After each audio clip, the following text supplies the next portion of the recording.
everyone, it's Sevi. As I mentioned in my full guide, and as someone who really wants to be thorough with Alhaitham's kit, I plan to do a deeper testing and analysis of Alhaitham's constellations. Well, the day has finally come. I was actually able to pull 4 constellations of Alhaitham on my personal account, which you can watch if you haven't yet. But in order to actually test up to C6, I'm using a different account which has all of his unactivated constellations. I do think Alhaitham is already very good to play at C0, so how much will his constellations improve on that? That's what we'll find out in this video. I'm going to activate each of them and I'll discuss how their mechanics work, as well as give calculations at the end of each constellation that shows the damage increase. First, a couple of important notes before we proceed. The exact DPS increases per constellation will of course have some degree of variation due to specific factors, like the stats of your artifacts, what weapon you're using, what team buffs he receives, the rotations you use him in, and so on. To also make a streamlined comparison, we're going to mainly focus on how this affects Alhaitham's on-field playstyle and standard rotations, but I'll still mention other relevant rotations or circumstances that can be considered. Let's also establish the Alhaitham baseline build used for testing and calcs. This C0 Alhaitham has the following stats. He's using an R5 Tokabo Shigure, 2-piece EM set with an EM Sans, Dendro Goblet, and crit rate circlet, and talent levels 999. In the damage comparison tests, no buffs or debuffs will be active. At each section, I'll flash damage number comparisons to show the difference of his constellation. But remember that those numbers are just snapshots of one type of damage and not representative of the overall damage percent increase from each constellation. The more important measurement is the overall estimated DPS increase per constellation. And for that, I'll be citing theory-crafted info from my good TC friend Migo with his calcs linked in the description. With that, let's go ahead and activate them. Starting with the C1, which allows you to reduce his skill cooldown. C1 shortens his skill cooldown over time. Effectively, in his normal combo, his skill cooldown can be reduced to about 11 to 12 seconds. But within one combo, that's still too long of a cooldown to use his skill a second time for maintaining 3 mirror uptime. If your goal is to keep up the Dendro infusion regardless of max mirrors, the skill could be ready before your last mirror expires, but using it again means it won't normally be ready for the next rotation since the cooldown timing is now desynchronized from your standard rotation. So if you're working with 18 to 20 second rotations, I wouldn't recommend reusing his skill, and generally speaking, you'll want to stick with his usual C0 rotation and on-field time. On the other hand, if you do the Alhaitham rotation where you split his on-field time into 2 parts, he can do his skill in each segment, but will also result in extending his rotation and an overall team DPS loss. But generally, in his more recommended teams and combos, C1 doesn't increase Alhaitham's DPS and definitely isn't something I would suggest you aim for. I would have preferred this to be like Yelan's C1 instead, where he gets another skill charge, whether instead of or alongside that cooldown reduction. If it's not related to his skill cooldown, it could have been a constellation that helps with his energy, something like generating energy based on his mirror mechanics. That would have been a nice help to his energy needs, which he does need to address to make his rotation smooth. Moving on to C2, which gives him multiple stacks of increased elemental mastery, and this is clearly a damage boosting constellation for Alhaitham. Remember that EM has multiple ways of increasing his damage. It's what his skill and burst multipliers scale from, his A4 passive converts it to damage bonuses, and it increases spread damage. If you have his signature weapon, then it gets converted further into added damage. To break down C2's effect, Alhaitham gets a stack of 50 EM whenever he generates a Chiselite mirror. Each stack lasts 8 seconds and remains even if he swaps out. And although Alhaitham can have at most 3 Chiselite mirrors, he can get at most 4 of these EM stacks. So let's say you swap in and do his burst producing 3 mirrors. That immediately gives him 3 stacks of EM. When it's time to refresh a mirror with his skill 4 seconds later, that effectively gives him his 4th EM stack. Then another 4 seconds later, the 3 stacks from his burst expire, but doing Alhaitham's charged attack will refresh a mirror, thus giving him an EM stack, for a total of 2 existing EM stacks at that point. This is what his regular combo looks like, so on average, Alhaitham will be on 3 EM stacks. What happens if you do his skill before the mirrors from his burst appear? His skill generates 2 mirrors and 2 EM stacks. Then the burst mirrors will override one of the skill mirrors, so all 3 EM stacks from his burst will last 8 seconds. Take note as well that with his regular combo, his burst typically won't be buffed. Even if the stacks last off-field, you still need to rotate through his teammates before coming back to his burst, and by then the stacks would have expired. Here's the comparison of his damage numbers between his C0/C1 and his C2. But overall, his C2 will give him about a 10 to 15% DPS increase.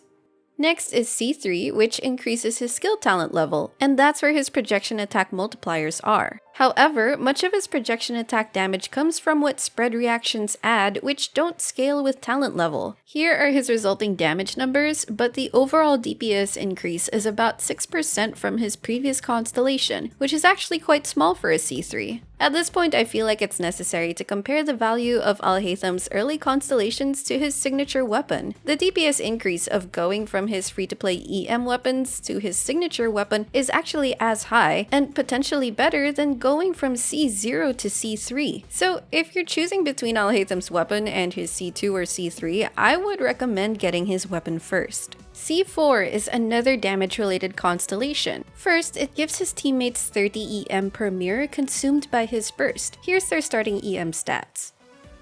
If I do a skill, then charged attack, and the 3 mirrors get consumed by his burst, his teammates get all 3 stacks of the EM buff for a maximum of 90 added EM. Then, it gives Alhaitham 10% Dendro damage bonus per mirror generated by his burst. If I start his combo with his burst to generate 3 mirrors, he gets the maximum added 30% Dendro damage bonus. Although it has a teammate buffing option by consuming mirrors, the ideal on-field Alhaitham combo doesn't change. Still, Alhaitham's Dendro damage buff is quite significant and easy to max from using his burst at the start. Here are the comparisons of his important damage numbers, but his overall calculated DPS increase is about 12% from his C3.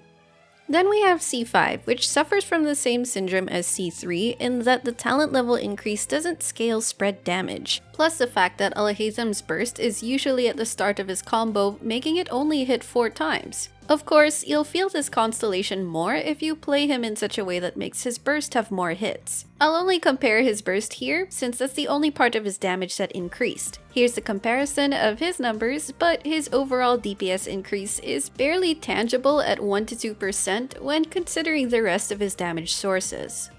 Finally, we have C6, which has 2 effects. First, it allows his burst to always generate 3 mirrors, regardless of how many mirrors it consumes beforehand. Second, if you already have 3 mirrors and then generate more, Alhaitham gets a huge 10% crit rate and 70% crit damage bonus for 6 to 12 seconds. Now, let's talk about the first effect. This effect makes it possible for him to get all C4 buffs in one go. Here is Alhaitham's initial Dendro damage bonus and his teammates' initial EM stats. Then I do Alhaitham's skill, then charged attack to generate 3 mirrors, which his burst can now consume. Then his burst mirrors appear, and we see that both he and his teammates get the full buffs from his C4. But if you do this, it shortens the 3 mirror uptime Alhaitham will have after using his burst. You can wait for his C1 to shorten his skill cooldown enough to use his skill again and get back a mirror, and by doing this I was able to fit 4 level 3 projection attacks total. But then I won't have his skill ready for the next rotation. In short, Alhaitham's best full on-field combo still doesn't change and he still wants to start with his burst. Moving on to the second effect, basically, to get the crit bonus while still maximizing 3 mirror uptime, you have to do Alhaitham's skill or charged attack before his first mirror expiration. But if you do it even a moment after the first mirror expires, you don't get his crit bonus, so correct timing becomes even more essential to him.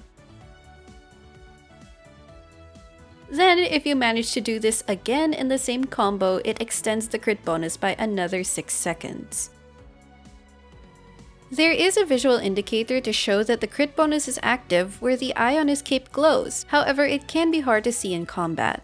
To get the crit bonus, you can either try to time his mirror refresh to come right before the first mirror expiration, and this conforms very closely to his typical rotation so far. However, you can make it easier on yourself by just doing a skill or charged attack earlier than you normally would. For example, you can do his skill before his burst mirrors appear. When his burst mirrors appear, this overcaps his mirrors and he gets the crit bonus. You can also just generally do his skill right after his burst mirrors appear. Either way, you get his C6 crit bonus earlier. I also checked if generating mirrors prior to his burst, then getting mirrors from his burst will produce the crit bonus. Unfortunately, it doesn't, and this is because his burst still technically consumes those mirrors before it generates them. When achieved, that crit bonus is obviously a huge damage buff. Here's the comparison of his damage numbers. And overall, this results in a huge 30% or so DPS increase, which is his biggest DPS boost from among his constellations.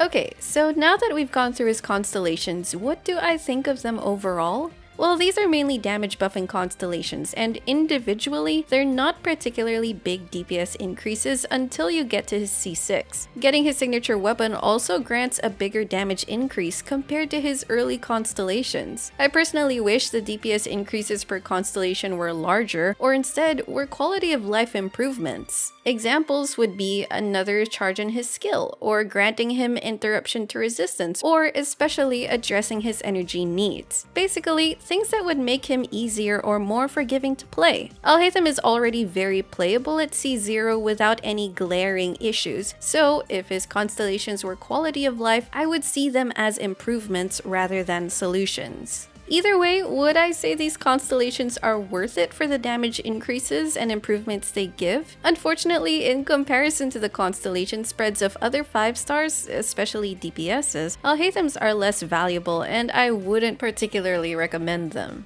But again, I've always thought of constellations not as being a meta recommendation, but rather a simp's endeavor. And being one myself, I have absolutely no regrets whatsoever seeing that back-facing silhouette of Alhaitham greet me in gold over and over again.